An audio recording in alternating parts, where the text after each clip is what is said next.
জরাজীর্ণ টিনের ঘরের মেঝেতে যিনি বসে আছেন তার নাম হাসান সরকার। পায়ে লোহার শিকল, পাশে ছড়িয়ে ছিটিয়ে কয়েকটি কাঁচ আর প্লাস্টিকের বোতল। দীর্ঘদিন চুলদাড়ি না কাটায় জট বেঁধেছে, হাত পায়ের নখ বড় হয়ে আঙুল ঢেকে ফেলেছে। মাটিতে শুয়ে বসে থাকার কারণে শরীরে ঘা তৈরি হয়েছে। মাঝে মাঝে অস্পষ্ট স্বরে কিছু বললেও বেশিরভাগ সময় চুপ করে তাকিয়ে থাকেন। প্রায় ৩ বছর ধরে শিকলে বাঁধা জীবন কাটাচ্ছেন হাসান। রংপুরের তারাগঞ্জ উপজেলার কুরসা ইউনিয়নের দৌলতপুর গ্রামে হাসান সরকারের বাড়ি। বাবার জমিজমা নেই, মা বাবা সহ হাসানের আছে 2 ভাই ও 2 বোন। ছোট ভাতের হোটেল চালিয়েই চলত তাদের অভাবের সংসার। ছোটবেলা থেকেই লেখাপড়ায় তুখোড় ছিলেন হাসান। 2002 সালে বিজ্ঞান বিভাগে 4.75 জিপিএ পেয়ে এসএসসি পাশ করেন। ইঞ্জিনিয়ার হওয়ার স্বপ্ন পূরণের জন্য রংপুর পলিটেকনিক্যাল ইনস্টিটিউটে ভর্তি হন। কিছুদিন পরই তার মানসিক সমস্যা দেখা দেয়। শুরু হয় চিকিৎসা। এক জায়গা থেকে আরেক জায়গায় ছুটে বেড়ান বাবা মা। সহায় সম্বল বিক্রি করে ছেলের চিকিৎসা চালাতে গিয়ে একসময় নিঃস্ব হয়ে পড়েন তারা। তবে 2020 সালে মা আর 2022 সালে বাবা মারা গেলে পুরোপুরি থেমে যায় হাসানের চিকিৎসা। চিকিৎসা কি করবে?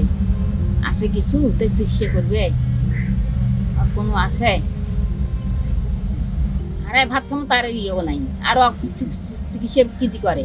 সুখের একটা পরিবার ছিল, পড়াশোনা করছিল, স্টুডেন্ট অনেক ভালো ছিল। এসএসসি পাশ করার পরে যখন টেকনিক্যালে ভর্তি হয়েছে তখন তার একটু মানসিক সমস্যা দেখা দিয়েছে। এর মধ্যে এনারা অনেক ডাক্তার কবিদের কাছে গেছে, মাঝে মাঝে আবার ঠিক হয়, মাঝে মাঝে একটু ভালো হয়, অস্বাভাবিক আচরণ করে। এর মধ্যে আস্তে আস্তে যখন একদম বেশি খারাপ হয়ে গেছে তখন তাকে ডাক্তারের চিকিৎসা করা হয়েছে, ডাক্তারের শরণাপন্ন। তারপর দেখা যাচ্ছে যে একেবারে যখন বিশেষ করে বেশি খারাপ হয়ে গেছে তখন তাকে আমরা শিকলে বাঁধি। চিকিৎসা বন্ধ হওয়ার পর মানসিক ভারসাম্য আরও অবনতি ঘটে। এক পর্যায়ে নিয়ন্ত্রণ হারিয়ে তিনি প্রতিবেশীদের মারধর করতেন। এরই পর নিরাপত্তার কথা ভেবে 2023 সালে শিকলে বেঁধে রাখার সিদ্ধান্ত নেয় পরিবার। এ বিষয়ে উপজেলা সমাজসেবা কর্মকর্তা জানান, হাসানের মানসিক অবস্থা বিবেচনা করে তার নামে প্রতিবন্ধী ভাতা করে দেওয়া হয়েছে। অন্যদিকে উপজেলা নির্বাহী কর্মকর্তা বলছেন, হাসানকে সহযোগিতা করার পরিকল্পনা করছেন তারা। হাসান ইতিপূর্বে 2021 সাল থেকে আমাদের প্রতিবন্ধী ভাতার আওতায় এসেছে, সে তখন থেকে প্রতিবন্ধী ভাতা পাচ্ছে এবং আমি সম্প্রতি নিউজটাও তার দেখেছি। তার যদি চিকিৎসার প্রয়োজন হয় তাহলে আমাদের রোগী কল্যাণ সমিতির মাধ্যমে আমরা তাকে সাহায্য সহযোগিতা করতে পারবো। তো জানার পরে আমরা চিন্তা করেছি যে তার জন্য আমরা ঘর করার জন্য 2 বান্ডিল টিন দেওয়ার ব্যবস্থা করছি। একই সঙ্গে সরকারের পক্ষ থেকে 6,000 টাকা তাকে আমরা প্রদান করব। এর পাশাপাশি যদি আরও কোনো সুযোগ সুবিধা থাকে আমরা সেগুলো দেওয়ার ব্যবস্থা করব। একসময় যে তরুণ স্বপ্ন দেখত পরিবারের দারিদ্র্য ঘোচাবে, আজ সে নিজেই বন্দী এক ঘরে।